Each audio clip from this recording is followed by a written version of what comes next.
Hello, everyone. This is Sunny from Hogwarts Labs. Glad to have this opportunity to share here today. Thanks to RS3 for the invitation. The topic I want to share is Bullish DApp Layer.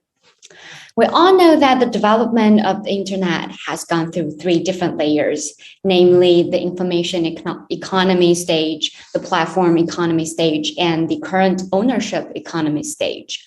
Market players are gradually changing from companies to DAOs, and users can gradually gain ownership and benefits from products.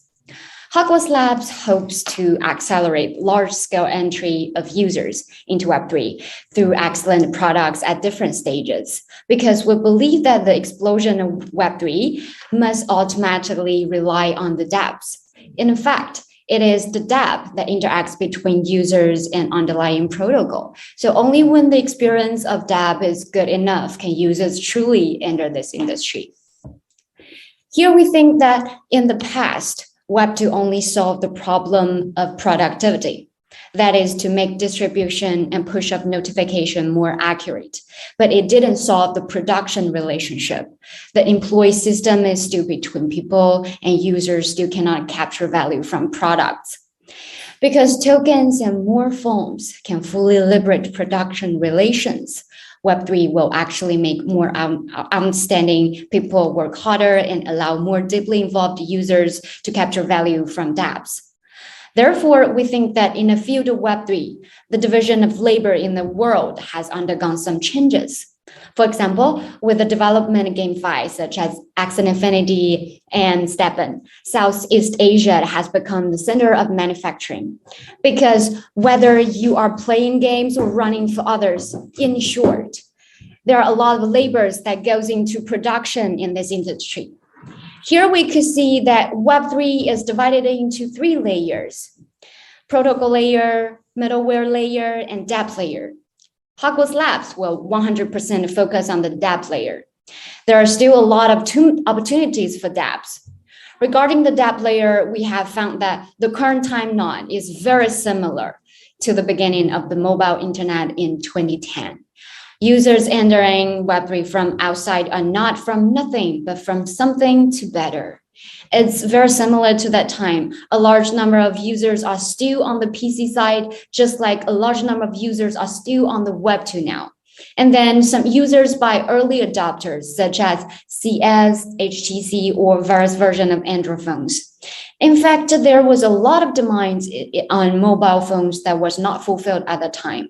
Looking at the development stage of Web2 app, it actually started from tools such as calendar, weather, alarm clock, etc., and gradually expanded to games such as Fruit Ninja and Temple Run, those kind of games, and finally expanded to social, such as Twitter, Instagram, Facebook, and WeChat, and so on.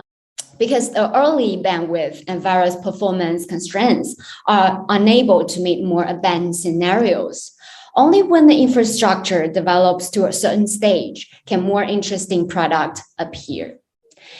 The development process of Web2 have great reference significance for the development of Web3 dApps. In our opinion, the first development stage of dApps will focus on the fields of community-based graphic and text dApp, also simple tool dApp and weak game dApp. Then in the next stage, the graphic and text dApp will evolve to audio and video dApp, and the simple tool dApp will support rich media and fulfill more needs. As for the weak game dApp, will evolve to strong game dApp and has much better user playing experience. And we'll focus more on tool dApps in the current stage. First of all, this is a high frequency and relatively just needed product. Not only can serve the users of Web3, but also reach and touch users of Web2 through the form of app. So what do Hogwarts exactly do? Our goal is to be the ByteDance in Web3.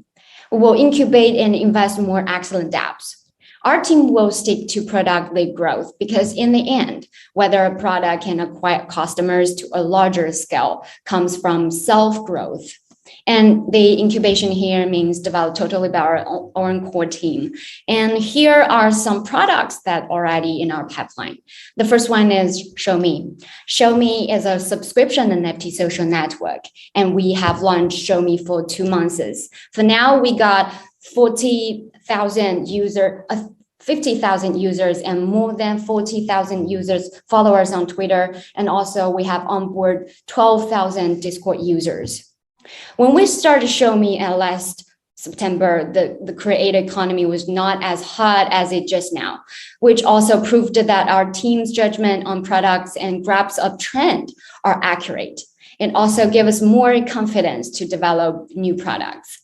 So the next product from our side is Quest3. Quest3 is a Web3 advertisement platform. In essence, advertising is to spend money to acquire customers. Quest3 helps business users accurately acquire customers in the forms of quests, and users can get rewards after they complete the quests. At present, Quest3 support different types of tasks, like first one is automatic verification quests related to Twitter and Discord. That is really solid demands of each project and DAO. Second one is automatic verification on-chain quests. The third is proof of work manual review quests, which allow users to upload a URL or image to prove their work. Quest3 will be launched in early July, and we're going to do the social campaign with at least 20 leading projects together. And what's the difference between Quest3 and Project Galaxy and Rabbit Hole? Maybe some people will have that kind of question. So first is like from day one, Quest3 is totally permissionless. And everybody and every project could come here and publish requests without any permission, just like Gleam. The second one is like we could cover more on-chain and off-chain quests that could be automatically verified. The third is like we have total different orient, because Quest3 is targeting as advertising field, but Project Galaxy is going to do the on-chain credential system. So we have total different directions.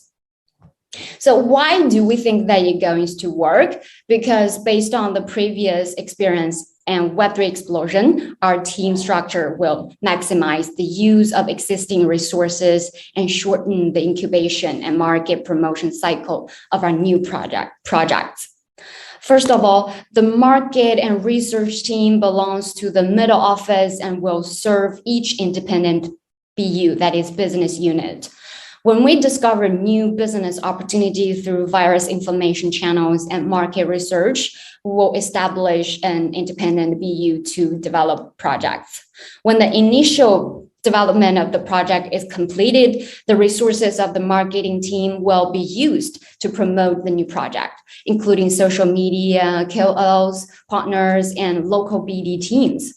On the whole, the development team will be based in China and Singapore, and the marketing department will expand business all over the world. For the local operation team, they can they can have more products to pitch new collaboration opportunities. Thereby, we could generate more connections with the local market. For example, during the operation of Show Me, our marketing department has connected with many partners and KOLs.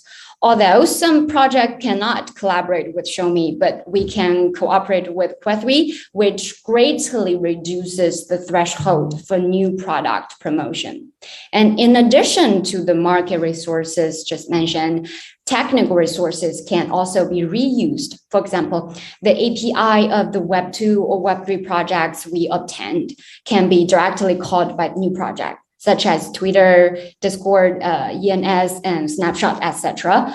The original contract also can be used by the new project to obtain the basic data.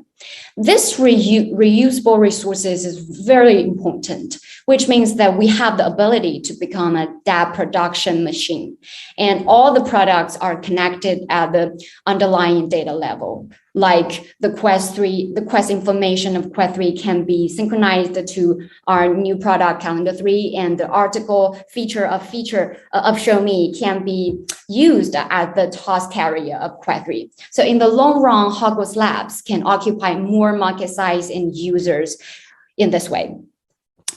Besides besides that, besides the structure, we think it's also the right timing to do so. Recently we have massive layoff at internet company in China. So there are many excellent Web2 developers who are going to and considering entering Web3. And now it's the best time to onboard these talents at the lowest cost. There are not many such opportunities, especially in the current bear market. So it's necessary to build harder at this moment, and then it's possible to maximize the benefits in the next circle. Likewise, we use a very flexible approach to onboard talents. For example, if they wanted to become employees, we have many headcounts. And if they want to start a business and achieve their dream in Web3, we can match them with independent business units. In short, Hogwarts Labs is going to do the expert business in Web3. And we convert the excellent production, research, and development capabilities of Chinese and Singapore team into dApps, which will be sold through global market channels to acquire users and capture values continuously. So if you want to enter Web3, then Hogwarts Labs is a great option for you. We always believe in the value of dApps and are bullish on the dApp layer. So if you want to join us and contact us, don't hesitate to scan the QR code here, and you could get in touch with us via the Twitter. So that's what I'm going to share today. And thanks. Again, thanks for the invitation from RSS3. It's very a great opportunity for us to share. Thank you.